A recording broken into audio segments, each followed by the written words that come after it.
The challenges facing our teens today mean that more than ever, we need to be there to support them and encourage them. The DrStem Show is here to provide discussions about topics that will help promote healthy relationships, self-image, and success for teens, parents, and the community. Our young people can achieve more in life than they ever dreamed possible.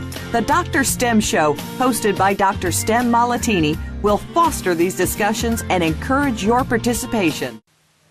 They say life is like a box of chocolate. You never know what you're going to get. The DrStem Show was created for a day like today. We have an icon of Zimbabwe. He's a former ambassador, professor. He's a husband, a father, a grandfather, as well as an author. Welcome to the DrStem Show, and welcome, Professor Kahari. Thank you very much. I feel honored to have been called upon to appear on your program. Thank you.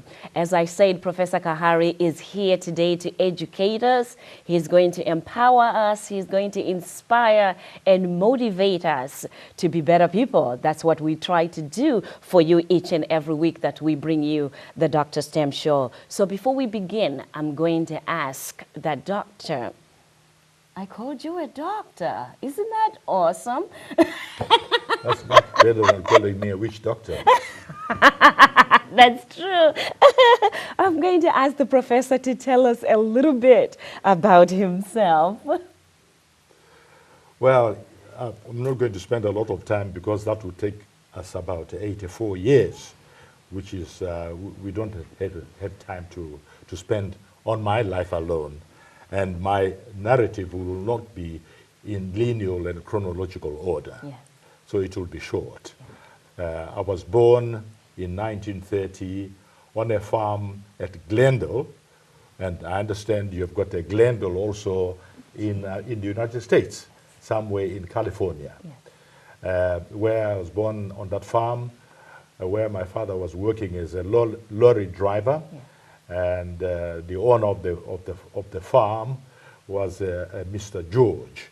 So I was named after an English farmer in Southern Rhodesia then. Oh, so that's where you get the name George. Exactly. Which also, I think prior to the interview, you were telling us that George is actually a famous name in England.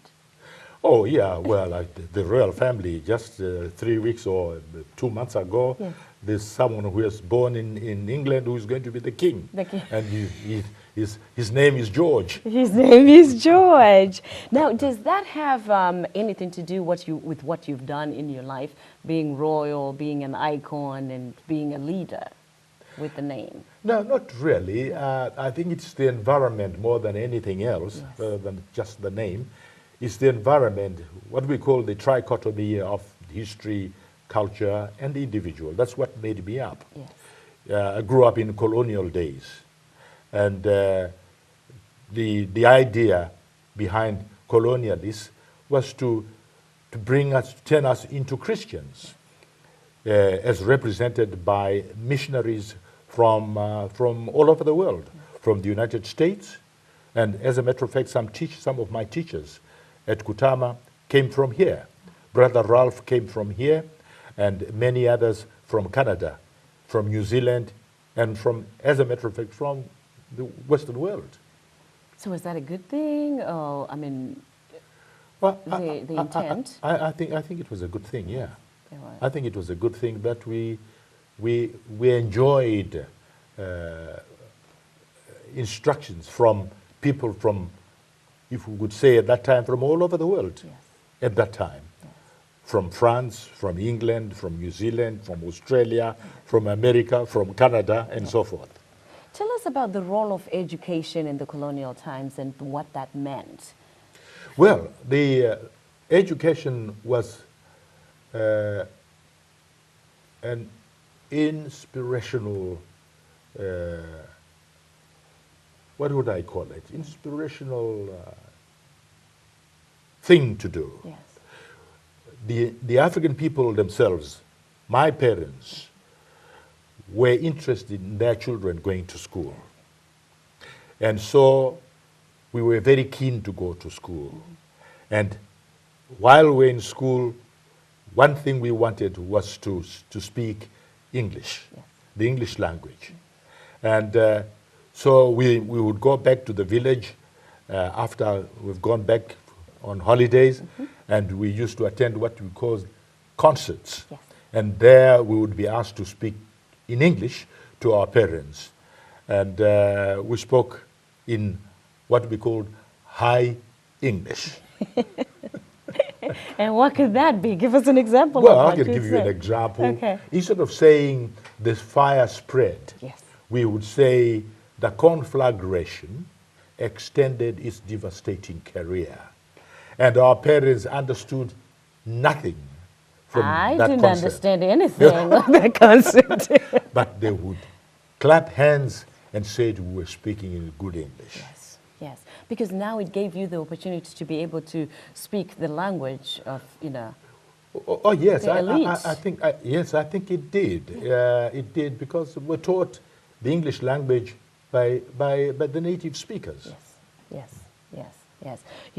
We are today talking to Professor George Kahari, who is here to share with us about his life during the colonial days and today. And we're going to be talking about comparison, lifestyles, the role of education. So we're going to take a quick break and we'll be right back with Professor George Kahari. How much difficulty do you have getting your employees or your customers to listen to the solutions you can offer? This may be one of the great frustrations in business. It's time to excel. DrStem now offers solutions with her Soft Skills Leadership Training Program and the Women's Executive Leadership Training Program. To reserve your seat in one of her coaching sessions, purchase her books, or to book her services, email her at drstemmalattini@gmail.com. or go to her website at www.drstem.org. Welcome back. We are here today talking to Professor George Kahari. Whilst we were at break, we were discussing about a very interesting topic about me having been a student at St. Augustine's Mission, which, I was reminded of that because you were talking about Kutama Mission and everything. And I was wondering what that means for you to be sitting here with a former student of St. Augustine's Mission who now has her own TV show in a foreign country and interviewing you about your impact, to those that you have encountered. It is an interesting point you've just made. Yeah. St. Augustine was one of the best schools in the country. It was run by the Anglican priests from England. And they, in cooperation with other missionaries from other countries, like I have said before, America, the Marist Brothers at Kutama, Ordinary Mission Church of Christ from New Zealand, and army officers from Howard Institute, and so forth. So St. Augustine's played a pivotal role in the development of education in Zimbabwe. And I might give you an example for some of the leading people from St. Augustine's, like Herbert Chitepo, who became a well-known lawyer and actually a freedom fighter. So you went to a very good school with a very good record. You must be proud of St. Augustine's. Thank you, thank you. I know your life has taken you many places, many countries, and you are one of the well-renowned authors of Zimbabwe as well. Can we talk a little bit about your decision to become a professor in the first place and how that has been for you? Well, let me begin by saying I went to Kutama to train as a teacher, and the teacher training course there was called Native Primary Teacher's Certificate, NPH. And it was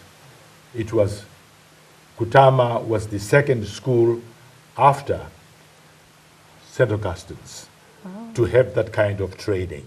So I trained there for a couple of years as a teacher and taught at Kutama for 8 years, which means I was at Kutama for 10 years, where I had the opportunity of being taught by Marist brothers, one of whom came from New York here, and most of them from Canada, from Quebec. So they spoke French. It's a pity that they didn't teach us French. They should have taught us how to speak French. You're right. That would have been quite a process for them. But nevertheless, there you are. I ended up at Kutama and taught there, and then from there I went into the field of teaching as a headmaster. Let me say, at Kutama I was a deputy headmaster, but then I left Kutama and went to Shabani, which is now Zisharane, where I was deputy headmaster in a primary school called Gresham, in what was then known as the native location. Yes. Yes. And that school is not far away from where I went to secondary school, Dadaya. Yeah.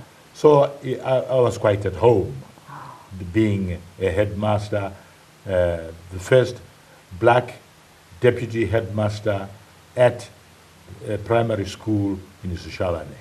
You know, during those days, one of the things I'm sure happened was students were motivated to come to school.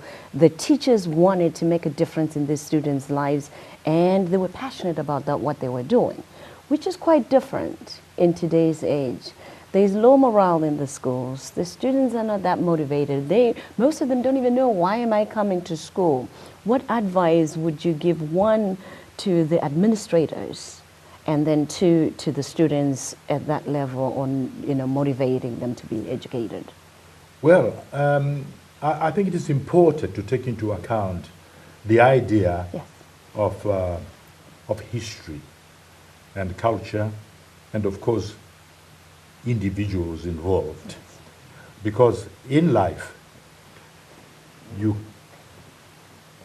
cannot avoid being an individual, even if you come from a group of people. Yes. You don't miss the essence of being an individual is very important. Individualism, which is what actually the Western type of education was instilling into new pupils in schools, which was never the case according to our upbringing culturally in our country. Yes. Western type of education brought into us the idea of being an individual, that you have to go to school to learn, to be an individual, and avoid some of these things which are done in society by everybody. Corporate. Yeah. So when we went to school and came out as an individual, which is what everyone else is today, even in the United States. You're right, and that's a great point, because then even the teachers themselves, I think, at some point feel as if they've lost that individualism where they can impact their classes their own way in order to, to be teaching a certain class, but then to bring yourself, your own character, your own way of teaching math, English. So kids are excited about coming. Yes. Yes. Great point. So then you became a professor, though, at university. No, that was before I went to teach at the university. Then I was transferred from Shabani Yes. to Mutare, or Amtali then, Yes. to Mutare. Yes. So back to where I had been to as a small boy. I told you earlier on that my father was transferred to Mutare as a policeman, so he was working there. So I was back once more in Mutare, now Mutare, but Amtale. And there I got a grant on leave to go to study for a diploma in education at Leeds University. That's in That the was UK. in the UK. Yes. That was in 1961, 1962. By the way, I should have told you that I got my BA degree through what we called correspondence. Yes. So I didn't actually go to the university. I did it at home through the University of South Africa. But then went to the university to do a postgraduate study at Leeds University. We're going to take a quick break, and let's start back when we get to Leeds University and how you moved on from there. We are talking today, very excited about talking to Professor George Kahari. We're going to take a quick break, and we'll be right back. As a youth motivational speaker, author, and coach, DrStem understands that in a world where today's youth and parents are jaded and disappointed by institutions and people they perceive as out of touch with the reality of their lives, motivation is a dose that is much needed. It's time to excel. DrStem Malatini is a refreshing change from the typical speaker. DrStem understands the pressures, heartaches, temptations, hopes, and dreams of the generation that is just now coming of age. Students listen in transfixed silence as she speaks with the clarity and confidence of someone who has worked with teens, parents, and teachers for over 20 years. Her high-energy school assembly programs create a defining moment for schools and provide an experience students never forget. To reserve your seat in one of her coaching sessions, purchase her books, or to book her services, email her at drstemmmalatini@gmail.com or go to her website at www.drstem.org. Welcome back. We're talking today to Professor George Kahari, who just told us before we went on break that he got his bachelor's degree not the regular way of going to college, but he did it through correspondence. He was in Zimbabwe at that time, was corresponding and doing his assignments and homework, mailing them to South Africa, and he got his bachelor's degree from a university in South Africa, which is different because today we probably can even do it on my iPad and be able to send it then, and at that time I'm sure it was mailing. So he was just about to tell us how he got an opportunity to study in Leeds for postgraduate. How did that happen? Well, I was a friend of an Englishman called Sir Stephen Courtauld, who is well known in England. Yeah. He belonged to some kind of royalty, I think. And then he suggested, look, why don't you go to the university? Because my own Catholic Bishop Lamont, wanted me to go to Ireland. And Sir Stephen Courtauld said, no, I don't want, you should not go to Ireland because they'll teach you how to make bombs. So he said, no, I'll look for a place for you in Leeds. Yeah. That's how I found myself in Leeds, wow, studying for this diploma in education. Yes. Now, did that allow you to be certified more to teach at university level than the primary? Or? It helped. It helped. It helped. Yes. Yeah. Because when I came from Leeds, yes, I went back to my post. I was on leave. I went back to my post in Mutare, and I was transferred now back to Salisbury, yes, to be one of the first graduate headmasters in Zimbabwe. In Highfields, yes, I was the headmaster at Mija Government School. Oh. And it is from there I was transferred to Chinoy now. Yeah.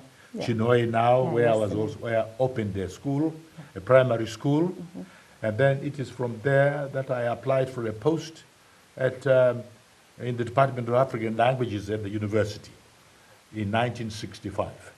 That's where I got to. That's when I got to the university. And that's when I was saying hello to the world and being born in That's 1965. Right. Interesting. And I understand you're more into languages and culture. What classes did you teach at university, and what you're continuing to teach now? Yes, well, because I was teaching African languages, yes, at the university. My professor, George Fortune. George. We were two Georges, and they said England was never the same. The same, yes. With two Georges. So my professor was interested in actually teaching linguistics, Yes. the linguistical aspect of the language. But I was interested in teaching, I was assigned to teach narratives, that is, folk tales, myths, and legends in our culture, and how these genres found their place into the written form by novelists like Patrick Chakaipa, John, what's his name again? Patrick Chakaipa, and I don't remember. And many others. There's so many. I couldn't remember them right now. Charles Mungoshi and so forth. You're right. Yeah, Charles Mungoshi and people like that. And I know you started writing as well. How many books have you written? I've written 11 books. 11 books. Yeah, all on the development of Shona narratives, that is novels and romances in Shona. And also including novels written by blacks in English, in the medium of English. So I've written 2 of them, two publications on the development of writing by Shona novelists in English. What are some of the titles? So the first, I think I brought one with me. The title is The Search for Identity and Uhuru, which comes out in Kenya as Uhuru, which means liberty. One of the struggles that I'll tell you, Professor, that a lot of parents that are now out of Zimbabwe, out of country, or out of their country of origin is continuing to keep the culture within their children and families, the language, the culture itself, the values. Any word on how to do that? Because there's a big struggle on how do you keep that going? It's going to be very difficult because outside, like here, the parents don't spend the day or any time with the children. The children go to school in the morning and the parents are working all day. So when are the children going to learn their native language? It's going to be difficult. So that's why the children will never speak fluent Shona.